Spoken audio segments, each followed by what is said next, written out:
Hello there, booktube, and wherever else this video ends up.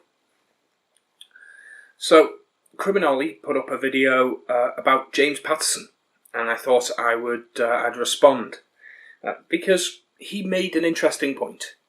Now, I looked up James Patterson before I made this, just because I want to know just how prolific he was. Because the point that CriminOlly is making is that James Patterson is not so much putting out novels as just putting out a glut of text. It's less that he's trying to make an artistic contribution to literature, that he's just making a paycheck. Now, loads of people have done that.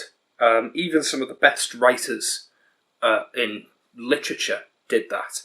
Even if you go back to some of the most acclaimed writers ever, Shakespeare wrote some of his plays for a paycheck. Charles Dickens wrote his books by word count to get paid, which is why they're so damn long. So even the classics were written to get paid, and James Patterson is just carrying on in that tradition. It's just that we've automated it to such a degree now that the man can literally kick out hundreds of books, whereas someone like Charles Dickens could kick out a dozen or two. It's the same thing, though. Now, do I think that James Patterson is actually creating this problem where he's creating such a glut of fiction that he's pushing out all other authors? I'm not convinced he is, and this is the reason. Pretty much everyone who reads will have a favourite author or two, and they'll have a favourite style that they go for. They'll have something that they like, and they'll gravitate towards that. If you spend enough time on booktube, you'll know that there's people who absolutely love Stephen King. And even the people who love Stephen King, they'll admit that Stephen King's books, about half of them are crap.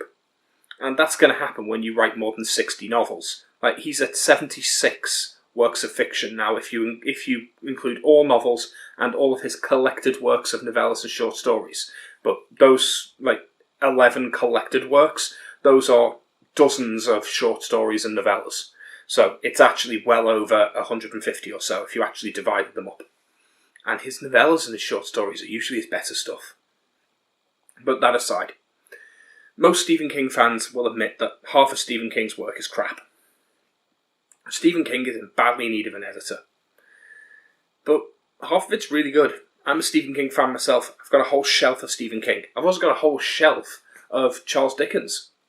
And Charles Dickens is the same. His work is a glut of work. He wrote huge books, which were serialised books. They were basically the old age equivalent of a soap opera. His books were written as weekly or monthly periodicals, and they would come out every period, whether it's a month or a week. And then when they were collected up, you'd have these massive tomes. But they weren't originally meant to be read as these big tomes. If you consider them as the periodicals, you could easily imagine how people were able to read these 400,000 word behemoths. So yeah, it's because they were being read over the space of a year in small chapter books. Now, was he flooding the market by having a new one out every single month? I'm not convinced, in the same way I'm not convinced that a TV soap is flooding the TV market. Is the fact that Coronation Street is on British TV flooding the TV market? Coronation Street, I believe, is now on 5 days a week. And I think even some days it has multiple episodes. I've lost track of how often Coronation Street's on. You know what, I'm going to look it up. Right, Coronation Street. How often is it even on anymore? It used to be 3 times a week when I was a kid. It's so often now. It doesn't say how often it runs. It's had 10,887 episodes. And that says needs update according to Wikipedia. So that gives you an idea. Still running today. Originally broadcast twice weekly, the series began airing 6 times a week in 2017. 6 times a week! Right, that gives you an idea of just how many episodes of this there are now. It's ridiculous how many episodes there are. The show premiered its 10,000th episode on the 7th of February 2020. So does Coronation Street push out all other forms of TV? Not really. And the reason being is people watch Coronation Street because it's easy. They stick it on because it's just something they can veg to. They go, they're TV soap, they don't need to care. Like, I don't know what the American equivalent is. I think Days of Our Lives is probably the equivalent. That's one I've heard of. I don't know very many American soaps, but yeah, TV soap operas. That's how I would put it across.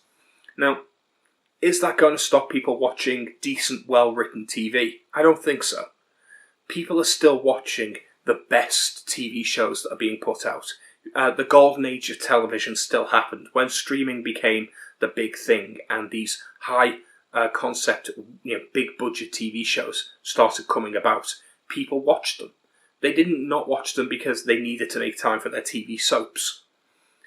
If someone's going to watch a soap, it's usually because they've got a high stress job, they've got a high stress life, and they just need to de-stress. They don't want to spend time with something that makes them think, that makes them feel, that makes them